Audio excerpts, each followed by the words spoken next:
Shalom saudara-saudara, jumpa lagi dalam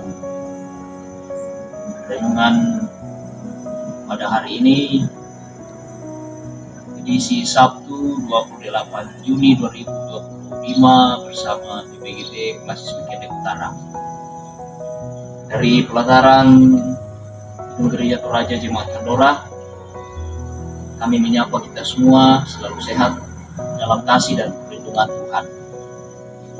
Kita akan membaca firman Tuhan dari 2 Raja-Raja pasal 1 ayat 13 sampai 18. Dan sebelum itu mari kita satu dalam doa. Terima kasih Tuhan, kami bersyukur firman-Mu yang akan kami baca pada hari ini. Kami berserah dalam tangan pengasihan-Mu, lindungilah kami. Terima kasih untuk semua berkat-Mu ya Tuhan. Firman-Mu akan kami baca dan menjadi penuntun dalam seluruh kehidupan kami. Dalam nama Tuhan Yesus kami bersyukur. Amin. Ayat yang ke-13 mulai pembacaan kita. Kemudian Raja menyuruh pula seorang perwira yang ketiga dengan ke-50 anak buahnya. Lalu naiklah perwira yang ketiga itu, dan sesudah sampai, berlututlah ia di depan Elia, serta memohon belas kasihan kepadanya, katanya, "Ya abdi Allah, biarlah kiranya nyawaku dan nyawa ke-50 orang hamba-hambamu ini berharga di matamu. Bukankah api sudah turun dari langit memakan habis kedua perwira yang dahulu dengan ke-50 anak buah mereka? Tetapi sekarang biarlah nyawaku berharga di matamu." Maka berfirmanlah malaikat Tuhan kepada Elia, "Turunlah bersama-sama dia, jangan takut kepadanya." Lalu bangunlah Elia dan turun bersama-sama dia menghadap raja.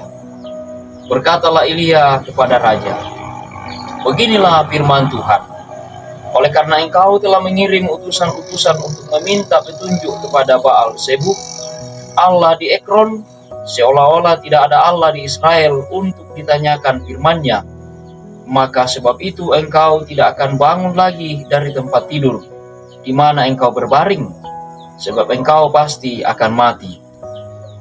Maka matilah raja sesuai dengan firman Tuhan yang dikatakan oleh Elia. Maka Yoram menjadi raja menggantikan dia dalam tahun kedua zaman Yoram bin Yosafat, raja Yehuda, sebab Ahazia tidak mempunyai anak laki-laki.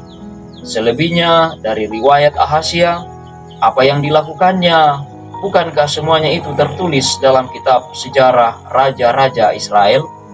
Amin. Firman Tuhan.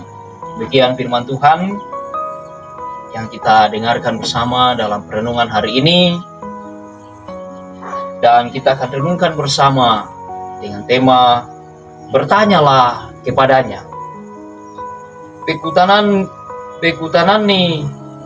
Pekutanan lakoi puang. Saudara-saudara, malu bertanya sesat di jalan itu adalah sebuah istilah yang selalu relevan ketika kita sedang dalam perjalanan. Sebuah pepatah lama yang mengajarkan bahwa untuk mengetahui sesuatu maka kita harus bertanya. Namun untuk memperoleh informasi yang benar dan terpercaya, maka kita harus berani bertanya, dan pertanyaan itu harus kepada orang yang tepat, yang kita anggap menguasai apa yang akan kita tanyakan kepadanya. Sebab jika salah bertanya, maka bersiaplah untuk berjalan dalam kesesatan, seperti yang dialami oleh seorang raja Israel dalam pembacaan kita. Dia adalah Ahazia, seorang raja Israel yang keras hati dan selalu mengandalkan Baal Zebub, Allah di Ekron, untuk meminta petunjuk atas kondisi yang sedang dialami. Kecelakaan yang dialami dalam pembacaan kita, kalau kita baca di ayat 1 sampai mulai dari ayat 1, dia di ayat 2 ketika ia jatuh, tampaknya membuat raja semakin menjauhi dan menduakan Tuhan, Allah Israel. Raja sebenarnya tahu bahwa satu-satunya penolong dan yang bisa memberikan kesembuhan hanyalah Allah Israel. Namun karena kekerasan hatinya, ia malah mencari pertolongan dan bertanya kepada Allah lain yang sebenarnya tidak membawa kebaikan dalam kehidupannya.